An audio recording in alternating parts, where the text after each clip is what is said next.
Hello and welcome to the Develop Podcast. I'm your host Ben Gilbert, and in this podcast I speak with practitioners from across the world, bringing you insight into the international development sector.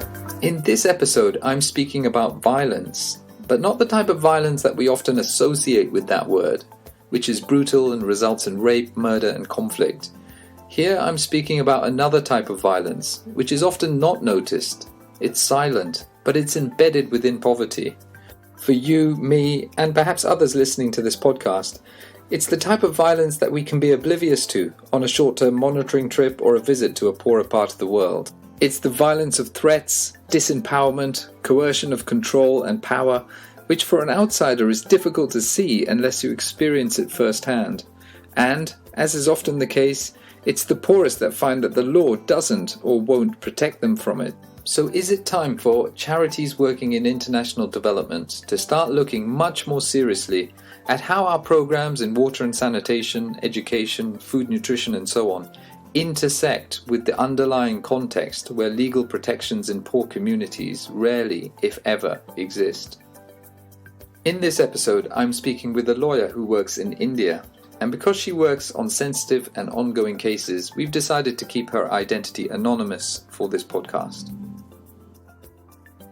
Yeah, about me, I've been an advocate since 8 years. I did my studies in law, and I began to work for the marginalized and the poor to defend them in courts right from immediately after college, because this is something really close to my heart. And I became a lawyer to do this, to protect the poor from violence. So I do associate with various organizations that works for the protection of the poor. And it's been a very crazy journey. A lot of perceptions I had about the issue and what it is really like in the court and fighting for them and the protections that are there for them outside the law and within the law. So it was really interesting to find out, and I'm still learning, I'm still understanding, and I'm still exploring.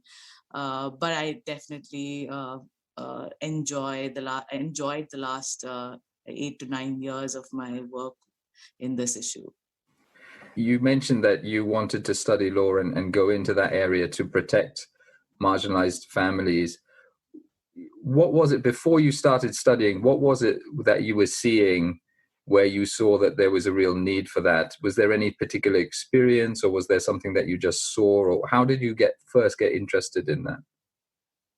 So during my studies in the college, as part of projects, we are exposed to a lot of different issues, and just even providing legal aid to various communities. And in that process, I did come across a lot of victims speaking about their inability even to fight for some, just even like getting an identity certificate for themselves within a community. And then they moved into speaking about some cases being filed in court and not having anybody to defend for them. And also the fact that they don't know who to approach, and all these legal jargons never made sense to them. And they would one day they would just receive a notice from court asking them to come to court, but they have no idea what is this about. So I really saw there was a huge need, or a gap in the system where courts are functioning. There are protections for the victims, but somewhere I did not see the victims are able to access them in an appropriate way, like even though the protections were for them. So I thought maybe I would make a difference, because we didn't see a lot of during that time. I'm sure things have changed, and 8 years now, a lot of things have been put in place, but during that time I didn't see a lot of advocates, their focus mainly being for the poor or defending the poor.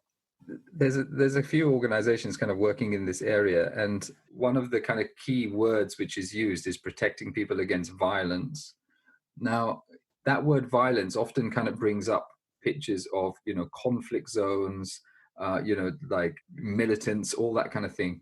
But that's not really what we're talking about here in terms of violence. It's kind of the daily threat of different factors. Could you maybe just explain a little bit more about what violence means in the context that you're working with and the families that you're dealing with? So just like any other country or any developed or the developing countries,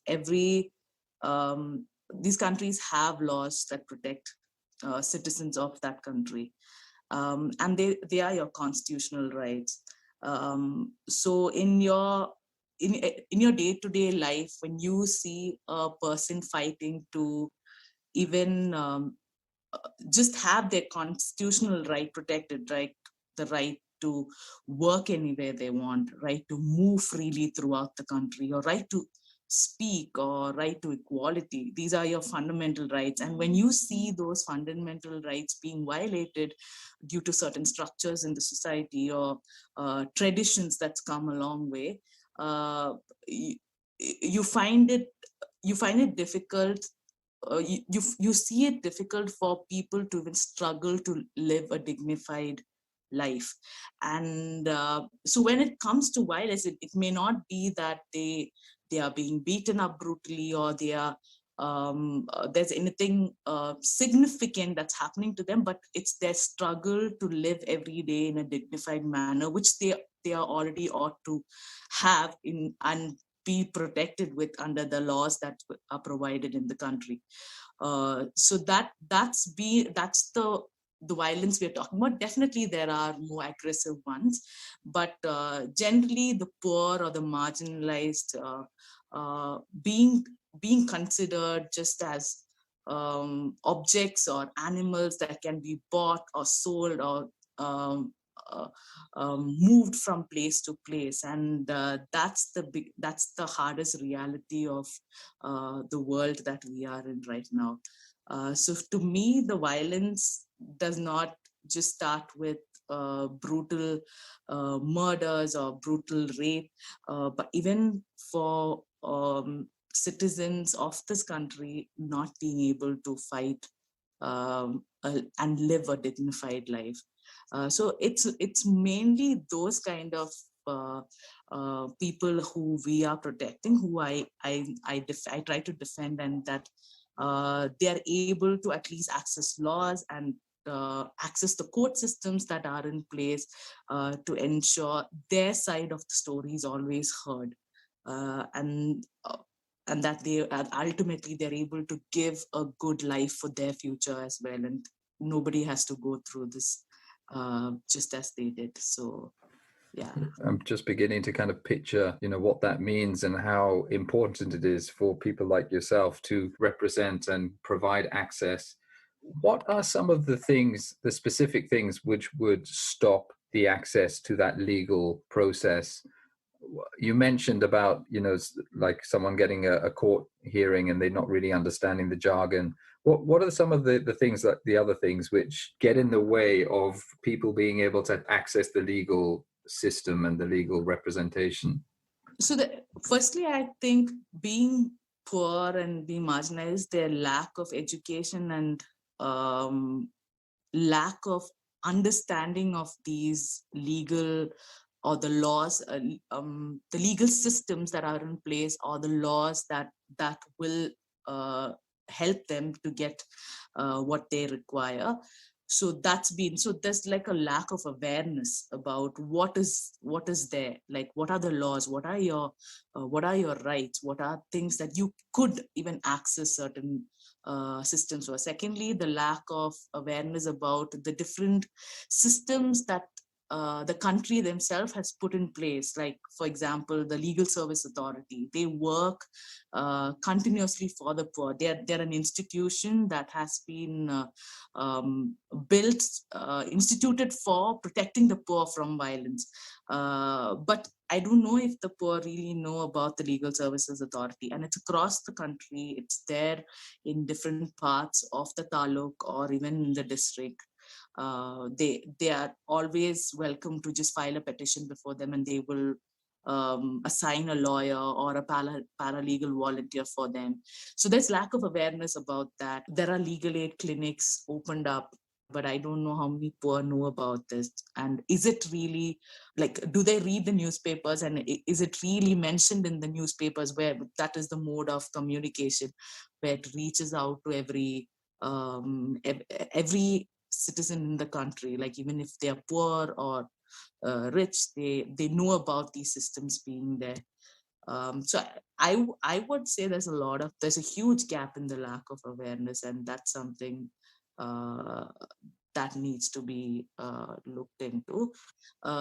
Also, I think there's also this whole thing of not having access because probably you are poor and uneducated. That whole structural, you won't see it blatantly, but it is there. It is there in all the system, that the power structure, which is there everywhere across the country. Apart from that, even because it comes, like even the legal service authorities, the lawyers are paid by the government, so there's free service. So the motivation of those people who work for it, like work for the poor, that can be questioned too. Like for the people who, like, even though they are instituted for the right thing, even it's not necessary that everybody who works in that institute carries that same motivation to help the poor in the same way in which they would help a client who's paying them. So those obstructions are also there. So we're talking about sort of a lack of access or a lack of understanding of how to even begin to approach the whole system. And then on the other side of that, perhaps the system itself maybe not functioning as well as it could because of, things like, lack of motivation or essentially pay or whatever. And those power dynamics that exist just between, very poor marginalized families who perhaps don't have the knowledge of what their rights are, and others who can begin to take advantage of that. So when you've got those power dynamics at play, who are the groups which are able to take advantage of this, where you're actually seeing, those power dynamics play, where people are actually benefiting from the system as it is? Who are the ones who are actually benefiting from that? In my experience in the last 8 years, something that I have noticed is the ones really benefiting out of it are obviously the rich, definitely the ones who have the money to pay off a very good lawyer, the money to be the money and the power to be connected to influential people in the society. So they are the ones definitely who are always on the right side of the bargain. Like they somehow can do even the worst of the crimes and get away with it, because it's complicated. Because if they have people who are in influential positions, they are able to block the transfer, or the power dynamics can play in, and then even a good police officer or a good prosecutor or a good judge who wants the case to move forward also is at risk when this person, somebody who has an influence in the society, has been charge sheeted against. So that's one major thing. And secondly, the one with the money is always willing to bribe, who will have enough money to pay off and get himself out of the case if he is by chance charged. And also even before it reaches that stage, the ones this is my personal opinion, the rich ones are the ones who are always protected. They sometimes we may not even find out the crimes that they have done, because even the money they may have made would have been illegal.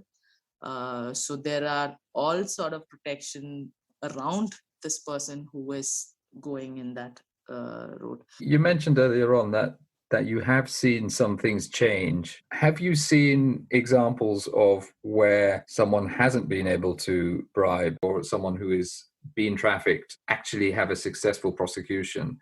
What are some of the things that you've seen change in the time that you've been practicing? And does that give you hope for the future? Yes, Ben, that's really something that keeps me going. Amidst all these darkness, there is definitely hope that there will be a light shining. And I've experienced in many cases, firstly, God coming through. I believe that God comes through each of these situations, because you're thrown into these dark places, and he's the one who gives you wisdom how to come out of it, and then you see the light shining at the end of the tunnel. So one such case was one of the cases I was dealing in 2013, and I had a very good prosecutor who got transferred to that particular court just before the victims had to testify, and I would call it as just a miracle. And it's only recently that we went back to listening to that story of how did he get transferred at that point of time. And then he was just talking to me about all the struggles behind scenes, about how people didn't want him to take on that position. But anyway, story short, he became the prosecutor in that case. Very honest prosecutor, would not accept bribes, who wanted to see that the victims got justice. So he pursued the case right through, and we were fortunate to have a very good judge in the court too. So if you have a combination of a good prosecutor and a good judge, we can go really far. Like, people who've used their power in the right direction. And we really saw that case come through and come through a judgment of conviction, and convicting the accused and sending them to jail. Right now they're in bail, but still the whole case, they were found guilty of the case. And it's not an everyday thing that convictions are passed in India. You see cases coming to a conviction because of a good prosecutor or a good judge who has really opened up the case and allowed the victims to testify safely in the court, and who has really stood by these victims. So I do see, not just in the court systems, but also like different departments in the government, and also the police officials who are working on cases, the investigation. So from the time I started to now, there's been a reform. There's definitely been a reform within the system, and I do see many officials wanting to really defend the poor and the people who are really vulnerable. But it's just the natural structures that obstruct them as well to provide this justice. But I do see many standing up against this huge tide, and getting justice for these victims. So that's been really encouraging. And when I see them, I get excited. I want to work even more or assist them even more. So I go one victim at a time. So I'm not sure if we can save like hundreds of victims, but this, for one victim, justice was served. So in a difficult and a dark world like this, there's definitely hope, and that's something that I would keep telling myself to continue to do and not get tired. Coming now to international development and the area that I work in, where we have programs for providing access to education, programs for providing water in communities, all these kind of things. What advice would you give people working in the kind of international charity sector, where we're working with communities, but not necessarily engaged full on with the kind of legal representation and all the kind of legal things that are going on in the background or in the context that we're working in? What advice would you give to organizations like mine in terms of taking more or having more understanding of the legal context and the violence that people are dealing with every day, and how that might impact some of our programs, which perhaps because we're not so involved in that side of things, we don't necessarily see unless we kind of really unpick and start to look at? I think the biggest gap is the awareness, and something that I really think organizations such as yours should take on is this whole bridging this gap of making people know their rights. And it's not necessary an advocate needs to do that, but somebody who has interest in law, like for example paralegal volunteers, and who are able to be in touch with the recent changes or the recent updates that the government is making, so that you're constantly informing your community, the community that you are ensuring education is provided, water is provided, but also ensuring them about their legal protections. Like if it's just an ID card that requires them to access ration, or so that it becomes like, so it's not that you're providing everything for them, but you're finding systems that are in place within the government that could provide for them, which is more sustainable.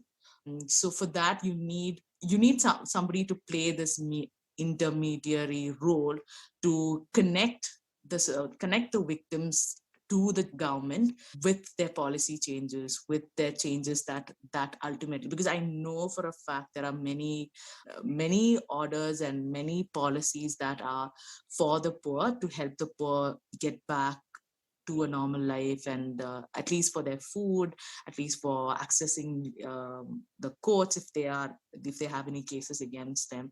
But it's just that there is nobody to tell them, like, okay, this is where you look. And most of it is not informed in newspaper. The government may not be perfect in the way they are creating those systems to make people aware. But if there are people standing and bridging this gap, and they need not even be law graduates, they just need to be social workers who are interested to read and who are constantly updating themselves with the policy changes.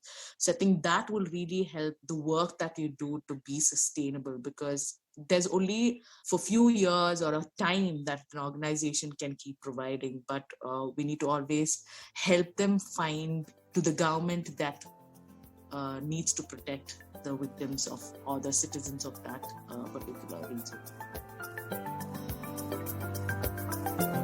As always, you can find out more information on our website. Follow the links in the information we've posted on this episode. We're on Twitter, Facebook, Instagram, and YouTube. Follow and subscribe for news of upcoming episodes. Thanks for listening.